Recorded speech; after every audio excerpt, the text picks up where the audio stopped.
सामने पेश करना है। मेरी फैमिली में से किसी भी बंदे ने आज तक कोई कोर्ट, कोई कचहरी, कोई पुलिस स्टेशन, कोई हवालात, कोई थाने, उनमें से किसी चीज़ का उनको नहीं था पता। जज साहब ने 2 दिन का रिमांड दे दिया। मुझे तो रिमांड का मतलब ही नहीं था पता। मुझे हथकड़ी लगा के फिर से NCCI ऑफिस ले जाते हैं और मुझे हवालात में बंद कर देते हैं। उससे नेक्स्ट डे की बात है, मेरी इन्वेस्टिगेशन चल रही होती है। Additional director NCCI Sarfaraz Chaudhary साहब वो अचानक कमरे में आते हैं, मेरी तरफ देखते हैं, कहते हैं कि ए मुंडाई।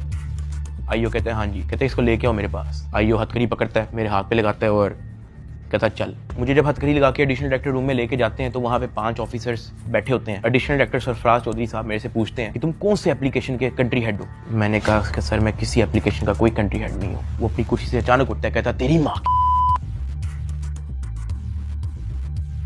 किधर से आता है पैसा तेरे पास। मैंने कहा सर मैं यूट्यूबर हूँ, मेरे 8 मिलियन सब्सक्राइबर हैं, उधर एडसेंस अभी मैं बात कर ही रहा होता हूँ। कहता है कि तुम मेरे वतन अजीज के बच्चों को खराब कर रहे हो, क्या करता है तुम्हारा बाप। मैंने कहा जी यूनिवर्सिटी के अंदर प्रोफेसर है। तो कहता तुम इतने क्यों हो।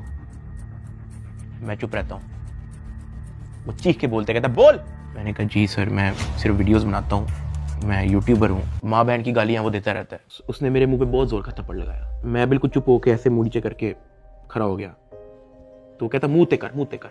अभी मैंने मुंह पर किया नहीं था। वो जोर से चीख के कहता मुंह ते कर। अभी मैंने वो मुंह पर किया ही था, उसने मुझे दूसरा थप्पड़ लगाया। मैं वहाँ पे बड़ा हेल्पलेस फील कर रहा कि यार मेरे से ऐसा क्या हो गया। मैं भी ये सोच ही रहा था, उसने मुझे तीसरा थप्पड़ लगाया। मुझे माँ बहन की गालियां दी जा रहा है। मैं अपना मुंह नीचे करके खड़ा हुआ हूँ तो मेरे थप्पड़ इधर लगता है, फिर वो कहता मुंह पर कर, फिर मेरा थप्पड़ इधर लगता है। वो मारी गया जब तक उसका दिल नहीं भरा। मैंने तो गिने भी नहीं है कि उसने मुझे थप्पड़ कितने मारे हैं। फिर वो मुझे कहता कि अपनी टांगे बैंड कर। मैंने अपनी टांगे बैंड कर ली। कहता हाथ ऊपर कर। मैंने अपना हाथ ऊपर कर ली। वो घर में एक वीडियो कॉल लगाता है जो एक बच्चा रिसीव करता है जिसकी एस्टिमेटेड तकरीबन एज होगी 7 साल। एक हाथ में सिगरेट होती है